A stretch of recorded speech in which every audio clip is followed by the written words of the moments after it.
மயிலாடுதுறை மாவட்டத்தினுடைய அனைத்து நடுநிலைப்பள்ளி தலைமை ஆசிரியர் கூட்டம் என்பது வரலாறு நிறைந்த கூட்டம். இதுவரை இப்படி நடந்தது கிடையாது.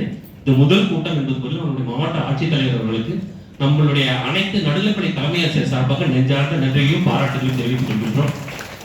இப்ப அதுக்கு அடுத்தது இந்த என்ஓஎஸ் பத்தி 2-3 பாயிண்ட்ஸ் மட்டும் சொல்லணும்னு நினைச்சேன்.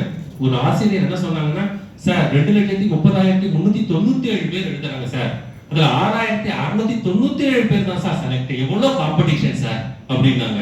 அது நிச்சயமா காம்படிஷனே கிடையாது.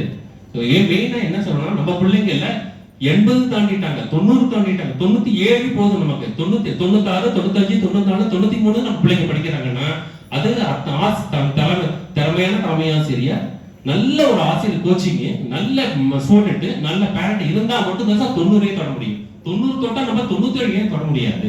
நிச்சயமா 97 ஈஸியா நம்ம எடுத்துட்டு போயிடலாம். அப்ப நம்ம என்ன செய்யணும், நம்ம 90ல இருந்து 97 கொண்டு வரதுக்கு என்ன செய்ய போறோம், அதுதான் இந்த இடத்துல அதை கொண்டு வந்துட்டாலே போதும். நம்ம மயிலாடுதுறை மாவட்டத்துல 28 இல்ல சார், அடுத்த ஆண்டுல 280 நம்ம கொண்டு வந்துடலாம். அந்த அளவுக்கு நம்மளால அதை நிச்சயம் சாத்தியம் தான்.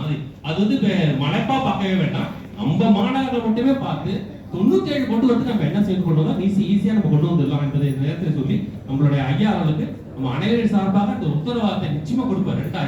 நம்ம வர ஆண்டுல எவ்வளவு தூரம் உயர்த்த முடியும் உயர்த்துவோம் சொல்லி அதுதான்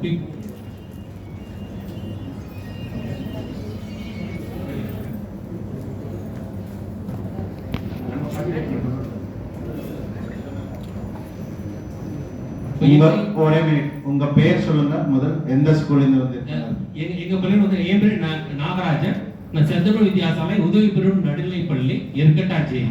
இப்ப எங்க ஸ்கூல்ல வந்து நாங்க எப்படி கொண்டு வந்தோம் அப்படின்னு சொன்னா, முதல்ல ஜூலைலயே நாங்க வந்து 7th உள்ள மாணவர்கள்லாம் பாஸ் பண்ற மாணவர்கள்லாம் 8th தான் எலிஜிபிலிட்டி வருது.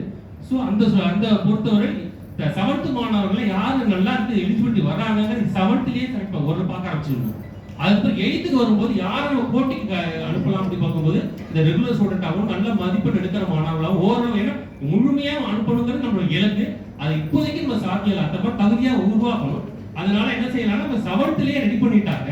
நம்ம இதுக்கு வந்து நம்ம கால்பார் பண்ண பிறகுதான் கோச்சிங் தான் இது நடக்காது. இது பிள்ளைகள் கொண்டு வர முடியாது. போட்டி கடுமையான போட்டி. ஏன்னா மொத்த நாட்டுக்கு 1 லட்சம் பேர். அப்ப தமிழ்நாடு மாநிலத்துக்கு 6,697 தான்.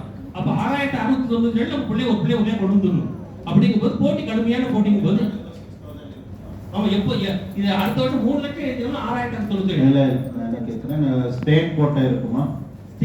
ஸ்டேட் கோட்டா மாதிரி இருக்குமா? ஸ்டேட்க்கு எவ்வளவு என்ன சொல்றோம்? ஸ்டேட் கோட்டா 6,697 6000 என்ன டிஸ்ட்ரிக்ட்ல only 28 ஆ?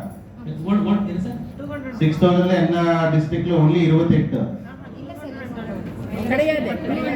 அல்ல இப்போ வந்திருக்குது only இப்போ நாங்க பாஸ் பண்ணிக்கு only 28 ஆ? அது ரொம்ப கம்மி.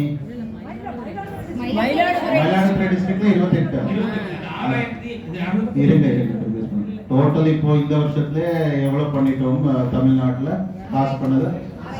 6000 சம்திங். அதுல நாங்கள் டிஸ்ட்ரிக்ட்ல பாஸ் பண்ணிருக்குது அவ்வளவுதான், ரொம்ப கம்மி. ஓகே, ஸ்டார்ட் பண்ணு. சோ அது முதல்ல எல்லாருக்கும் மனசுல வச்சுங்க, ரொம்ப ரொம்ப கீழே இருக்கிறோம். That's not good. 6000 ஓவரால் ஸ்டேட்ல இருந்து மினிமம் ஒரு 120 200 அந்த ரேஞ்சில தான் வருவது இருக்குது. நாங்கள் 28 இது பாருங்க, நாங்கள் 28 ரொம்ப 37 டிஸ்ட்ரிக்ட்ல 36வது இருக்கோம். ஸோ டீச்சர்ஸ் எல்லாமே நீங்கள் கையில இருக்குது. நீங்கள் சிரிச்சிட்டாச்சே இல்லை, போயிட்டு வேலை பண்ணுவது இருக்குது, மேலே கொண்டு வருவது இருக்குது. ஸோ இந்த திட்டுவதுக்கெல்லாம் மோட்டிவேட்டிங் தான் கூப்பிட்டு வந்திருக்கிறேன். கரெக்ட். இவர் பிபிடி இல்லையா? இவர் பிபிடி அவருக்கு என்ன, நீங்க பிபிடி பார்த்துட்டே இவருக்கு கொடுங்க முதல். அவர் பிபிடி முதல் போடுங்க, அவர் என்ன பண்ணியிருக்கிறாரு. ஒரு பஸ் பிபிடி இந்த ஸ்டார்ட் பண்ணுங்க, அவர் பிபிடி முதல் முடிச்சுங்க. அப்புறமா நீங்க தேசிய வருவாய் வழி அப்ப 3 லட்சத்துக்குள்ள